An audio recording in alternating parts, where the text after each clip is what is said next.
Hello, and welcome to the Greystone Manor podcast. I'm your host, ProPro, and this is about coming in and out of spirituality. I wrote a blog on this topic on the Greystone Manor website. Over there, I really like to just do highlights and an overview, just stuff that's more brief for a quick read. Here on the podcast, I really like to dive a little bit deeper into like detail, description, and just personal perspective. So for myself, I grew up in a Catholic household, and that just helped me establish some type of foundation with spirituality. And I definitely quickly fell out of it because it wasn't something that was like strictly enforced in my household. Thankfully, I had parents that were super open and understanding about we can choose whatever we want to believe in. They just said, hey, you need to have some type of foundation. And they chose Catholicism because that's what they grew up with. And I'm very thankful that I had that space and time and energy to just process if I truly believed in that stuff or not.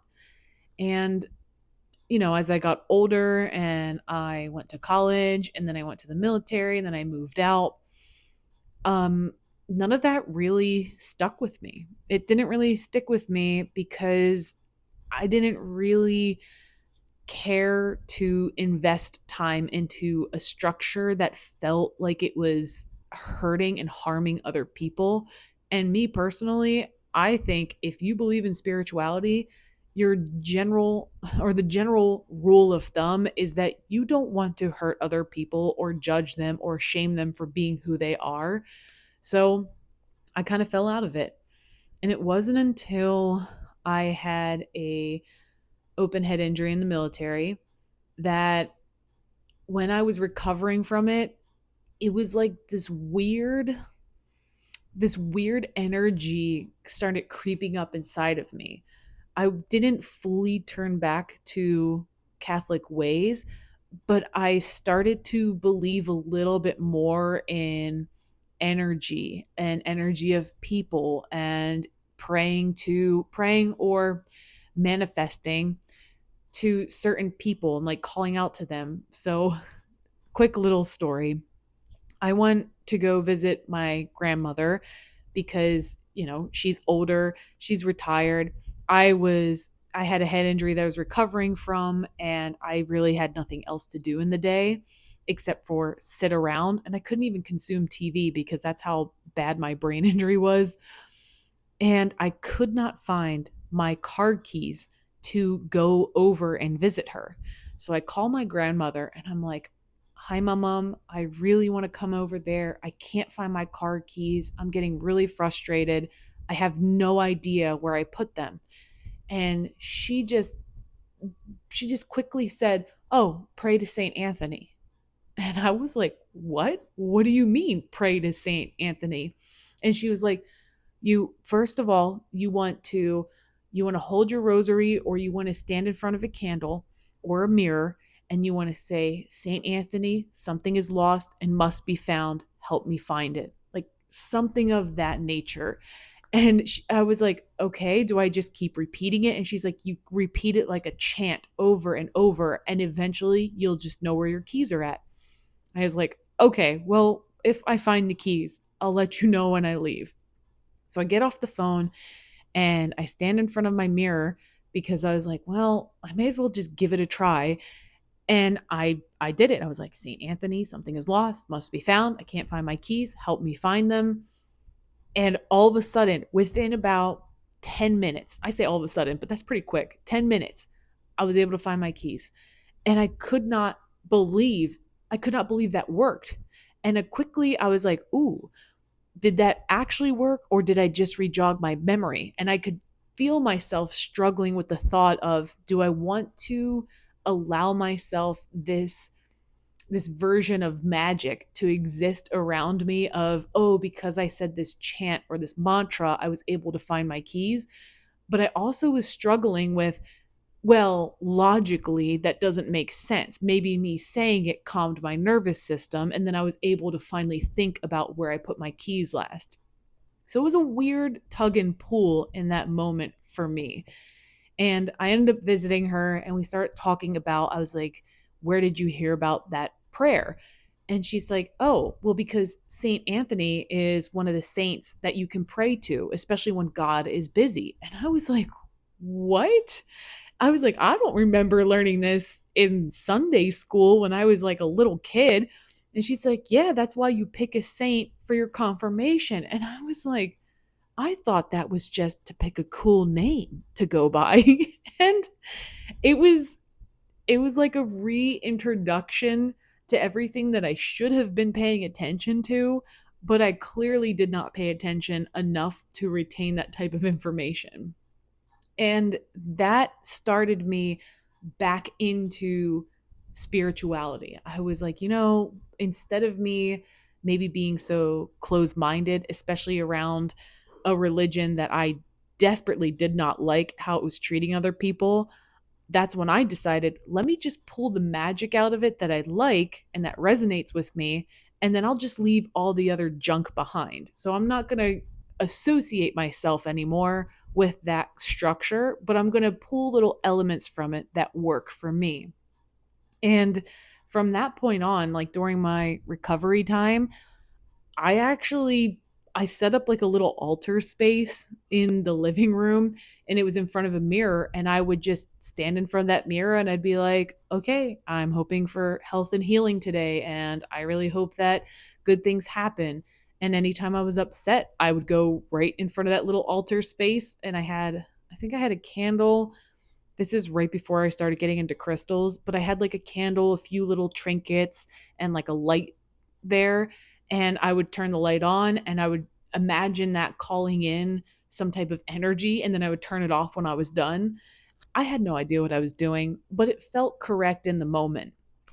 And after a while of doing this, I started meeting new friends. I started communicating. I got out into a community of online gamers and I ended up talking with them and befriending a good amount.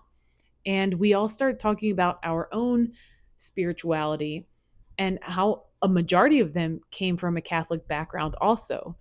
And this is where the term recovering Catholic came in, because we all joked how we didn't like that structure, but it at least helped us bond. So we called it, we were recovering from Catholicism because of how horrible it was, at least growing up in that setting.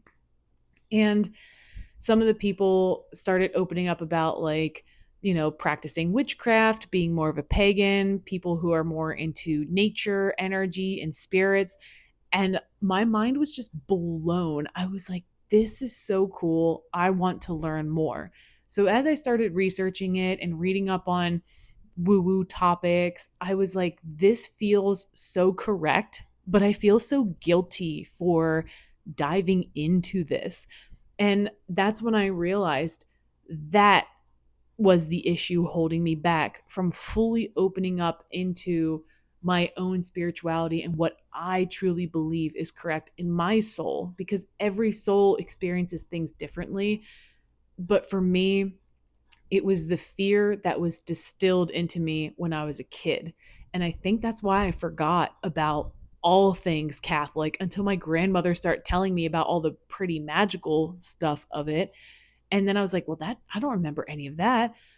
But I think it's because she didn't attach fear to the model of how she presented the information.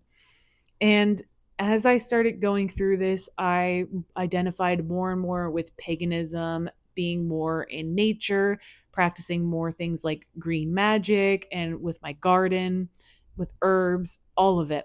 I loved it. And it was after I lost a really close friend suddenly. Like, they went to sleep and did not wake up. And it was later ruled that it was COVID that took their life. It completely changed me. I don't know what it was, but I actually felt like there was this cord at my belly button, and it felt like it was weak. It felt like it was weak, and then it slowly like dissolved. And as I was going through this entire process of hearing the updates of, we can't get a hold of so and so, like, they're not responding, the police have been called, like, they made it inside, they're not here. And just being a part of all of that, I just kept calling on my friend's energy. I was like, are you there? Are you there? And it felt so weak, but it felt like a cord coming from my stomach. And when that cord fully dissolved and I got the information, I fell to my knees. I started crying, like bawling my eyes out. And then I got up after I collected myself and I made tea, poured some in a teacup, lit a candle, got a flower, and like put it on the counter. And I said, this is an offering. And from there, I did that every single day for an entire year. And doing that practice every single day, methodically picking out the teacup, picking out the tea, giving an offering, it drew me in closer to something that I didn't think I could possibly ever feel in my entire life. Like I felt that in that moment, even though I lost a very important connection, a very important friend, I felt like there was this air of lightness and energy and just some type of like divine knowing coming through. And I was like, this is crazy, but you know what? We're just going to go with it. And I kept saying it with my friend later to find out that it was just me being more open and receptive to energy. And after a year of doing that, I I personally hit a crash out point because I lost my husky because of old age. My therapist retired and I fell into this deep spiral. And I was just like, well, if all of that goodness existed, why is it not existing now? Why is everything horrible happening? And that mindset completely plagued me and it drove me completely away from any type of spirituality. I was like gaining momentum. It was like all this great stuff, talking about my mama, the magic of all of this stuff. And then even like talking to my friends about this, losing my friend, doing a 1 year dedication practice of offerings, and boom, I completely crashed out. It became overwhelming. And for me, I was like, I want nothing to do with spirituality anymore. I don't even want anything to do with like an organized religion. I just want to exist because nothing matters and you only live once and I can't stand this. And my crash out was not horrible, but I definitely felt this devious energy inside of me. I literally cut most of my hair off. I've always had long hair my entire life. I cut it like very short. Something that I've never done before in my entire life. I changed my entire style. I even contemplated transitioning because I could not live with that like energy of being who I was. I was just like, I need to like kill that off and just be somebody completely different.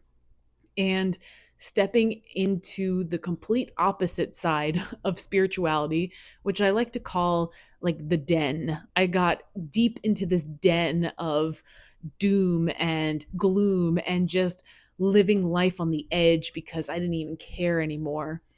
And hindsight, pretty sure that was grief, but it really pulled me away from that spiritual connection. And for about, I think it was about a year and a half, 2 years of all of that.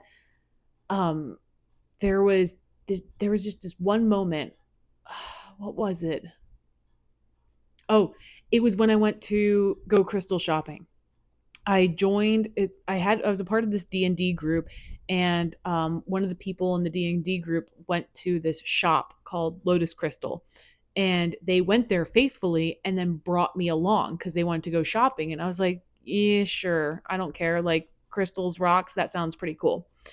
So I go there, and when I'm there, I immediately feel that trigger in my stomach, like that cord, and it felt like it was growing. And it kind of made me a little uncomfortable, but I was drawn to this like one person who was the manager of the store at the time. And as my friend was talking to them, I walked over and I heard they were talking about D&D, and all of a sudden we said something about like a certain character build, and we both looked at each other, gave each other the same symbol of like putting our arms up in a weird like goalpost, and then we started laughing, and I was like, who is this person? Like, and I even made a joke. I was like, did we just become best friends? And the store manager was like, I think so. And that is now my best friend, Atticus. And it it literally sparked all of those like spiritual feelings again, like in my gut, the cord growing. Like it didn't feel like it was dissolved and cut anymore. Like it felt like it was growing, and I felt like overwhelmed with a certain amount of joy and sadness and even a little bit of guilt and shame for like how I was living my life for the past year and a half. And from that point forward, as Atticus and I grew our friendship into like best friends, it really hit home for me because they started talking about their spiritual practice, and everything that they were saying like really resonated with me. It connected.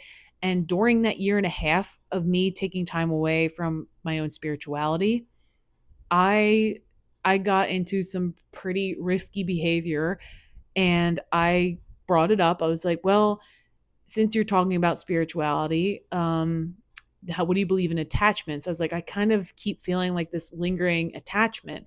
And Atticus explained, attachments happen, but it's very rare. Like there has to be something very significant that happened. And I was like, all right, next time I come up, let me bring the items that feel like they have an attachment. I walk into that store like a few days later holding a bag, and immediately Atticus looks at me and says, bring it to the back immediately. Like, we are not doing this right now. And it was pretty bad, but they helped me get rid of the attachment. They started teaching me like how to start trusting my intuition, like really starting to feel outside of my own body. And it was the renewal in spirituality that I needed, with like a better lens instead of something coming from structure and coming from fear. It was more or less like being reminded that spirituality comes through me and I can feel it myself. So, with all of that being said, I just want to bring up the overarching theme here is that spirituality isn't just one set timeline or pathway to follow. When I say coming in and out of spirituality, I really think it's absolutely needed. So people in the spiritual space, they need to fall out of it every once in a while so that they can kind of learn and evolve and process everything that happened and then come back to it maybe with a new set fresh eyes and just seeing a different perspective. And there are a few spiritual content creators that I've been following for years on YouTube that have been really deep into like tarot and oracle and astrology. And there were moments they hit burnout and they just went offline for a few months and then came back completely renewed. Like you could feel their energy was back and they were just doing so much better. And they needed that space to fall out of it, because I feel like if we're always turned on, can you imagine a light bulb always being turned on? Like nobody ever turns it off. Eventually it's going to burn out and it needs to be replaced. And I think that's what happened with me, is that I think I already had a little bit, if I'm going to be honest here, I think I had some faulty wired installed for my light to constantly be on. Coming from like a Catholic household, it burned out real quick.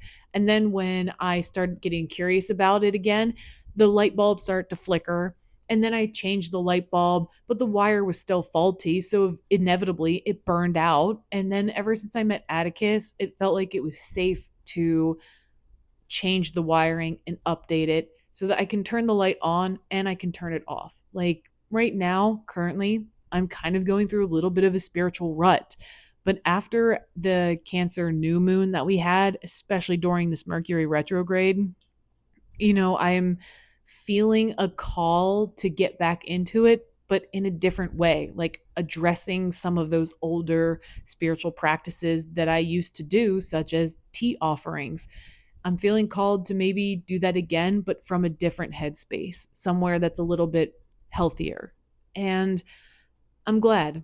I'm glad that I've been able to take some time off of being super woo woo and spiritual, because now that I'm coming back to it, it feels like another upgrade. It just feels like another upgrade has happened where I'm able to look at things not always from a logical point of view, but sometimes from the point of view of, all right, I see this.